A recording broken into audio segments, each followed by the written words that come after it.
মানুষের দুই রকম বয়স থাকে, একটা ফিজিক্যাল, একটা বায়োলজিক্যাল। ফিজিক্যালটা কিরকম? এটা হচ্ছে নিউমেরিক্যাল। আপনার বয়স যদি 30 হয় তাহলে সেটা ফিজিক্যাল। আর আপনার বয়স 30 কিন্তু আপনাকে 30-এর মতো লাগে না, দেখতে 22 বা 23 বছরের মতো লাগে, অথবা বেশি লাগে। 30-এর মতো লাগে না, হয়তো বা 40 বা 45-এর মতো লাগে, একটু এজেড লাগে।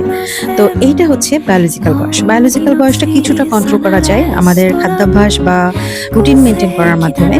তো খাদ্যাভ্যাসের মধ্যে একটা হচ্ছে যে ওমেগা 3 ফ্যাটি অ্যাসিড যাদের খাবারে বেশি থাকে তাদের স্কিনটা সুন্দর থাকে এবং বয়স বোঝা যায় না। আর ওমেগা 3 ফ্যাটি অ্যাসিড কোথায় থাকে? মাছের ফ্যাটে। আর মাছের ফ্যাট মাছের স্কিনের নিচে থাকে। এজন্য যদি মাছটা বেশি ভেজে ফেলা হয় তাহলে এই গুড ফ্যাটি অ্যাসিডটা নষ্ট হয়ে যায়। সেজন্য মাছ ভেজে খাওয়াটা কখনোই হেলদি না, এটা আনহেলদি। আর এটা আমার হাজবেন্ডের একটা মারাত্মক অভ্যাস, সে ভাজা মাছ ছাড়া একদম খেতে চায় না। আর এই রিলসটা দেখার পরে আমি তো অবশ্যই শেয়ার দিলাম, কারণ আমার অভ্যাস হচ্ছে মাছ না ভেজে তরকারিতে খাওয়া। ভাজা মাছ তো আমাদের সবারই ভালো লাগে, কিন্তু না ভেজে খাওয়াটা হেলদি। আর এই কারণে যে আমাদের মধ্যে ঝগড়া হয়, ফাইট হয়, আর আমি এই রিলস শেয়ার দিব না বলেন তো?